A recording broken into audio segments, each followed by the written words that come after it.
Attorney Rufil Fernandez Banyok. Attorney Rufil Fernandez Banyok. Straight to the point. O karon, ania ang inyong anchorman. Somos aliquid adversos veritatem sed pro veritate. Wa kitay mahimo aron sa pagpakigbatok sa kamatuoran, kundili aron sa pagdapig sa kamatuoran. Straight to the point. Luzon, Visayas ug Mindanao, Pilipinas ug sa katawhan kutob sa mabot sa tong Sibya sa tibuok kalibutan via internet. May buntag o kumusta live gikan sa Queen City of the South, Cebu City, Philippines. Welcome nining atong tulumanon ug inyong tulumanot. Straight to the point. Kinigay po niyo boss kalagad sa kahanginan kasamang Rufil Fernandez Banyo. Baoy pa dayon makiguban kaninyo nining laing adlaw sa atong pagpakigbisog. Adlaw karon mahigala nga Sabado pizza 19 na. Yaning buwan karon mahigala sa Hulyo tuiga 2025. Straight to the point. Sa gihapon natagang tagpagtaga ng mga issues nga may labot ang lungsod. Nagbagang mga expose, nagunang mga reports. Dinhi lamang gihapon mga higala sa atong pagaban-uban nining atong tulumanon ug inyong tulumanon. Straight to the point. Nagunas tumisgutanan karon nga buntaga makigsunan. Tropical storm nga Krising mas nikusog pa samtang padayong nagpaingon sa Kalayaan, Cagayan o Gimanabana sa pag-asa nga karong hapon mugawas na kini sa Philippine Area of Responsibility. Straight to the point. Dakbayan sa Sugbo gipaubos sa state of calamity tungod sa grabing pagbaha nga nasinati niadtong adlaw Miyerkules human sa pagbunok sa kusog nga uwan. Straight to the point. Ubay-ubay nga mga barko sab gikan sa Sugbo paingon sa Bohol og Leyte ni suspenso sab sa ilang mga biyahe kagahapon tungod ni sa baluron nga kadagatan. Straight to the Ang point. Coast Guard wa usab mo palawig sa mga sakyanan nga dunay gibugaton nga 35 gross tonnage og paubos. Straight to the point. Paglikay mahigala sa disgrasya gumikan sa grabing bawd. Straight to the point. Samtang sa laing nga balita kanhi Cebu City Administrator Attorney Colin Rosell nang himakak sa akusasyon nga nihimo kini og unauthorized nga overrides sa real property tax system nga mao'y nakaingon sa pagtaas sa buhis sa real property owners dinhi sa syudad. Straight to the point.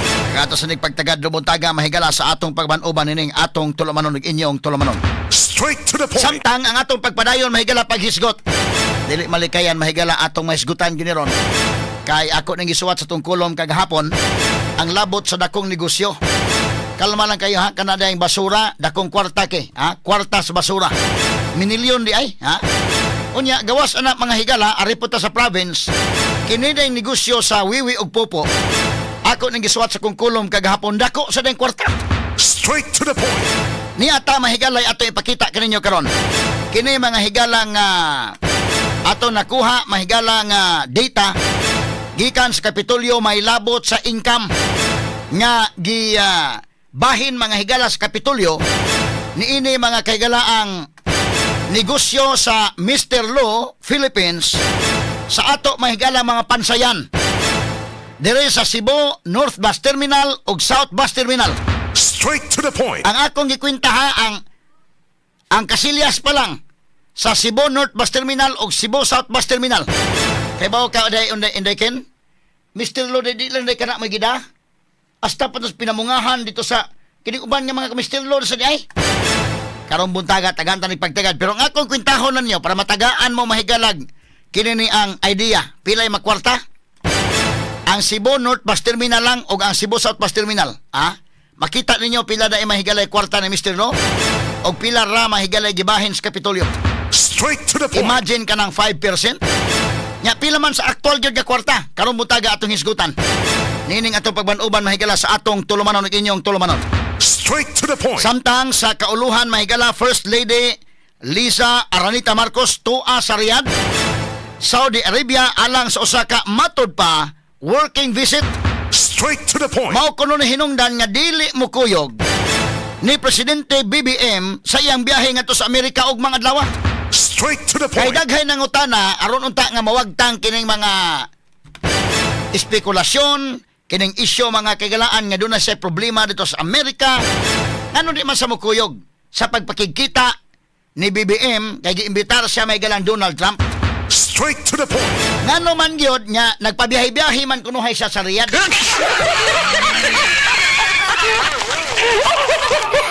Nganong di man sa mukuyog?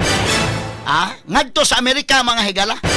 Nga kanang mga imbitahon ni Donald Trump sama ni Israeli Prime Minister mahigala nga Benjamin Netanyahu, pag-adto niya inday ken kuyog iyang asawa.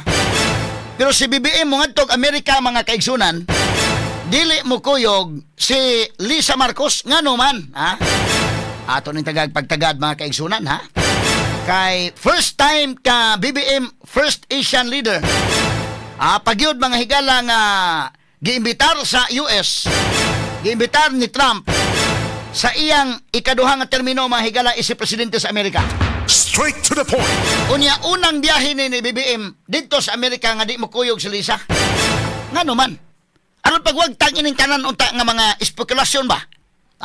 Labot sa kamatayon ini mahigalang Juan Paulo Tantuco. Straight to the point. Aron nga maklaro ta lang gina. Ano di magkabukuyog panalitan kung wagi problema. Kini uban nga mga biyahe-biyahe mahigala pwede naman na mapospon. Astilan mo na nga mga tao makaingon yun niya, ayay, murag na trauma siguro sa Amerika, ay. Kay bisag unsaog tabon-tabon mga higala, ang gi-question karon nga doon na mahigalay digitally edited ang kantumang police blotter day. But ang medical report, klaro mo gina, nga si Juan Paulo Tantuco namatay di man na malimod. Unya, unsay namatyan? Cocaine overdose. Ang lalisunon ang iya may galang police blatter. Kay matod pa gitampered kuno nang maong police blatter.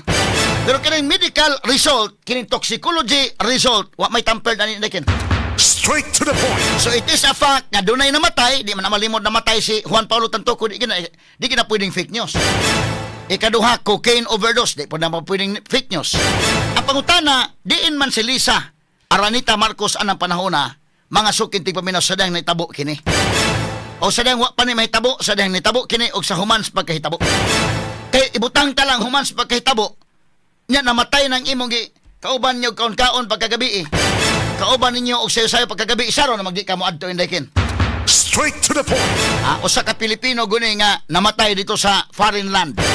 So imo sa ning bisitahon dito kasama kay, especially nga kauban nimo sa entourage. Now imong gilimod nga dili kauban sa entourage, ibutang ta lang. Ang asawa niya may kauban sa entourage.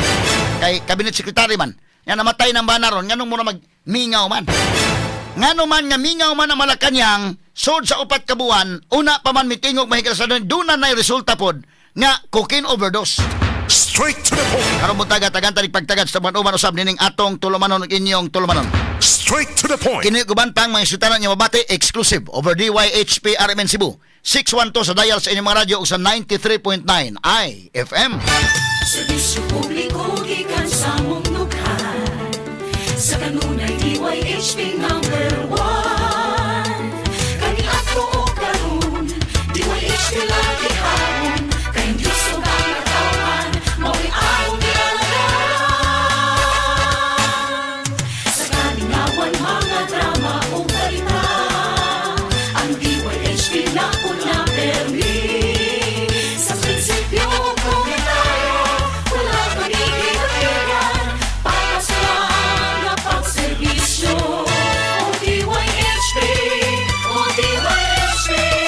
sa iskolos sa dalas sa inyong mga radyo. Nagulas mga balita, numero 1 sa lagana, ang DYHP na, kanunay sa ligang ka, kaulang ka, DYHP na, mga kasama. Laylayon ka, awitan ka, ang DYHP.